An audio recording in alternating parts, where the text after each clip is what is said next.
the world market commercial fishing or industry has reached $230 billion in 2014 and is predicted to reach $318 billion in 2022, with the annual growth around 4.13% a year.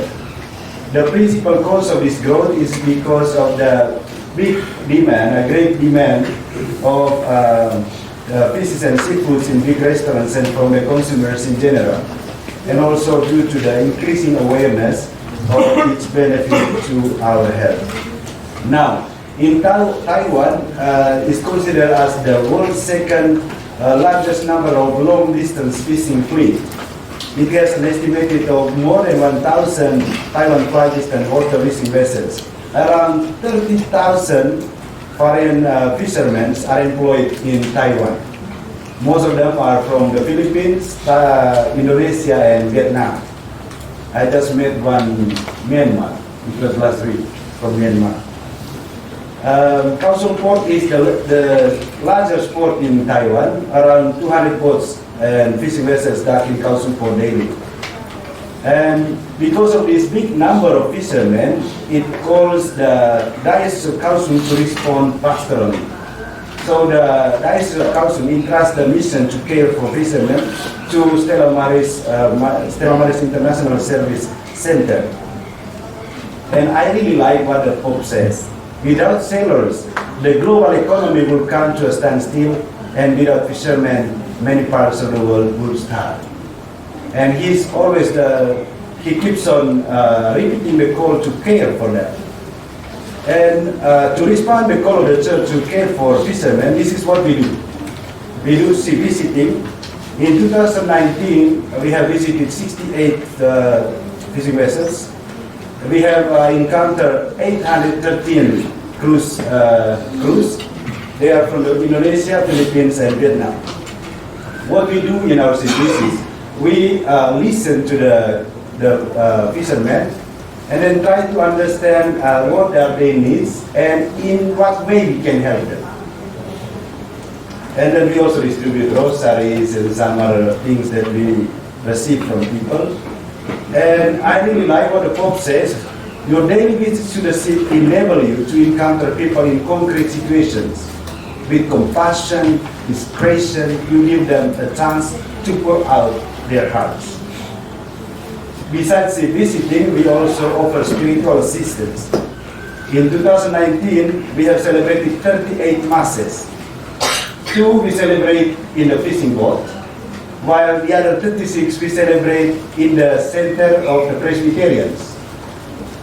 How we collaborate with the Presbyterians, they give us the building for us to celebrate Mass with the fishermen. Most of the time before departure, they will call us, Father, please come to give us blessing before departure. And also, you know that the fishermen, very devoted to their faith, they ask for confessions, especially before Christmas and before Easter. You see their faces look like very violent, but their heart is very, very good.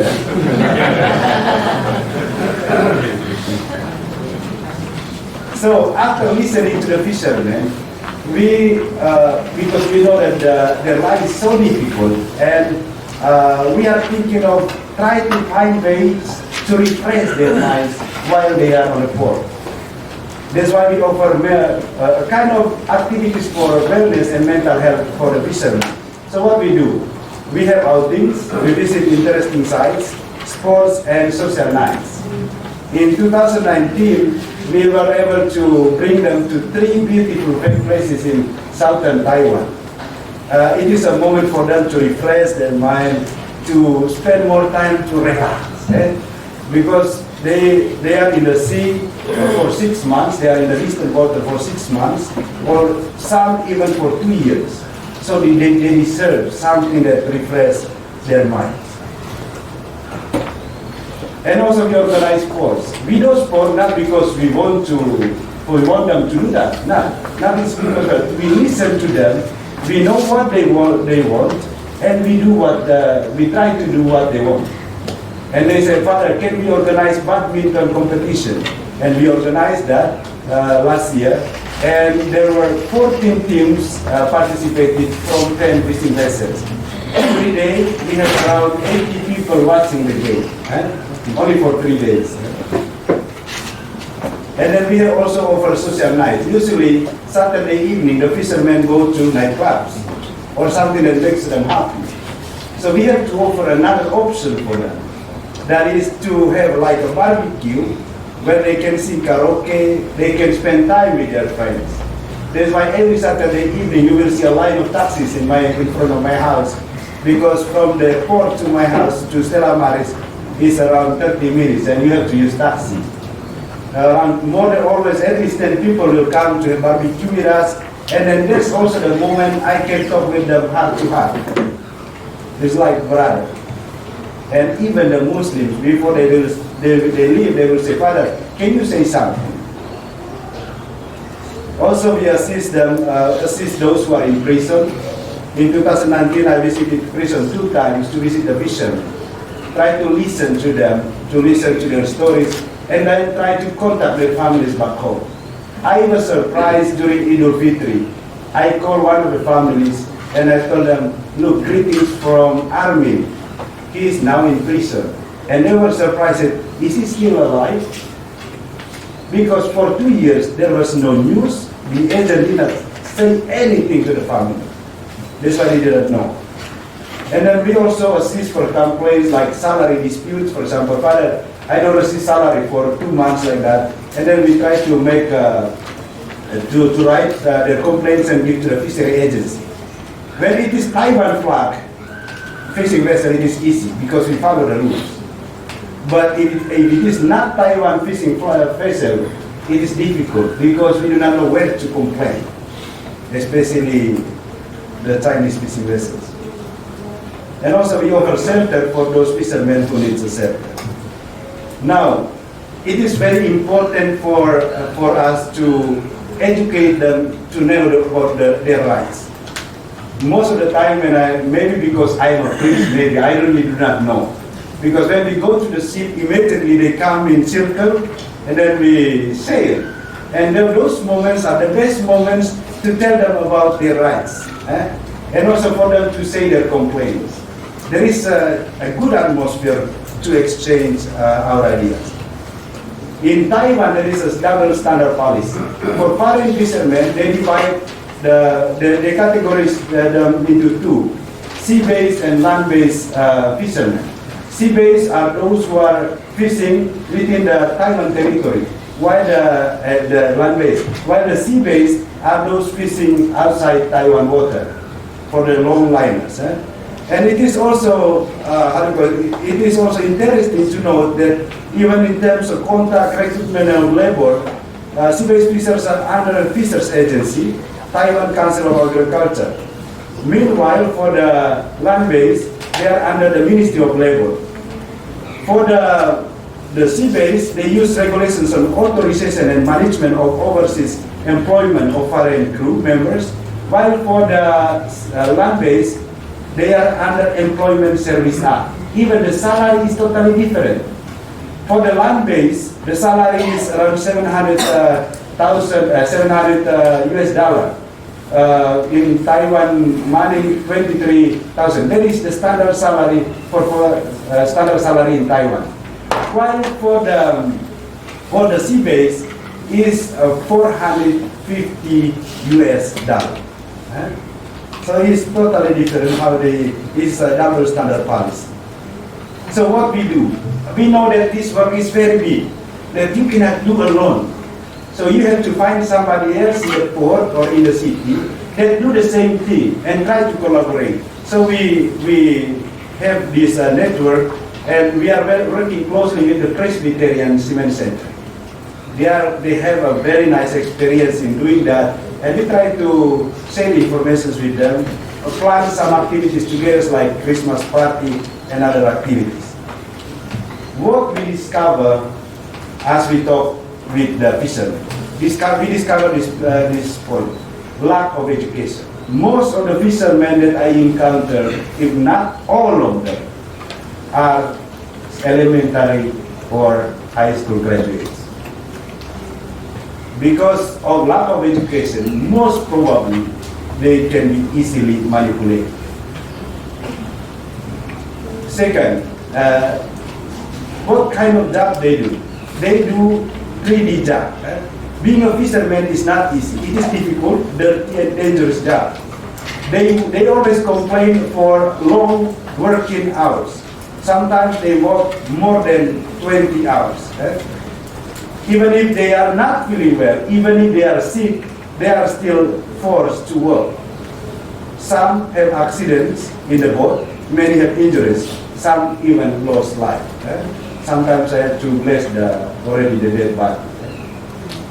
So, but one interesting thing that they told me, they always told me for several times already, they say like this: Father, it is better to have stone. I said, what? When there is stone, we take rest. When the sea is calm, they work a lot. That's why they say like that. And also lack of means of communication. The fishermen usually at sea at least 2 months, some even spend 2 years, as I said before.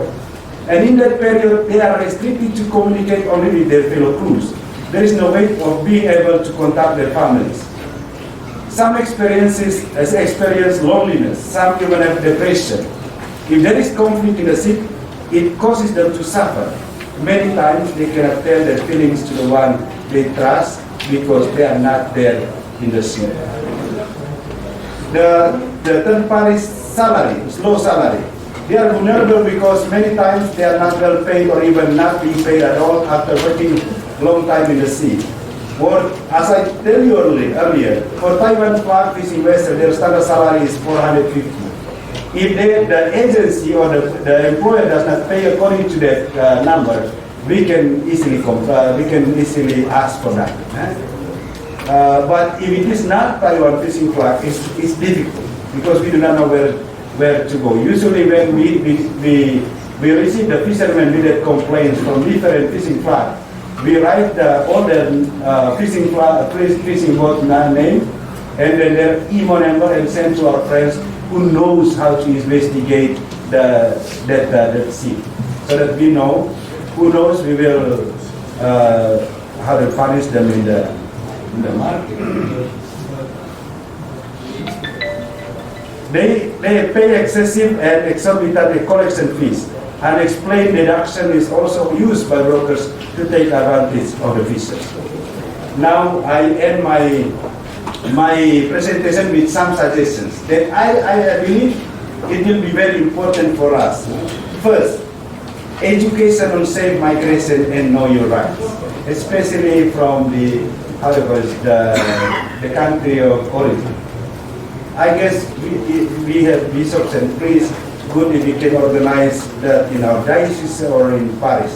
Because when I was in Indonesia, this is what I did, to go to the villages to tell about this thing. Raising more on the issue of human trafficking and getting more young people involved in our mission on anti-human trafficking. I hope this issue of human trafficking is not just the issue of Caritas. It's not just the issue of Stella Maris. It has to be the issue that everybody is calling to concern for. Just like a big disease that happened now, that everybody is trying to find ways how to respond to them. That's why we have to involve more people, especially young people. Because young people are very creative. When I bring them to the sea, after that, they will try to find ways to help the fishermen. And then the third one, lessen the time spent in the distant seas, strong alliance between the government agencies and the NGOs, increase more effort on fishermen wellness and mental health of the fishermen, helping the family left behind in economic empowerment, because the reason why they leave is because they want to help their families. And change the paradigm of economy, not anymore focused on the profit, but on the people, And that's it. Sorry if my English is not good. I'm not English speaker. I'm originally from Indonesia. So please, I know that you are from Caritas. You have more charity to understand me.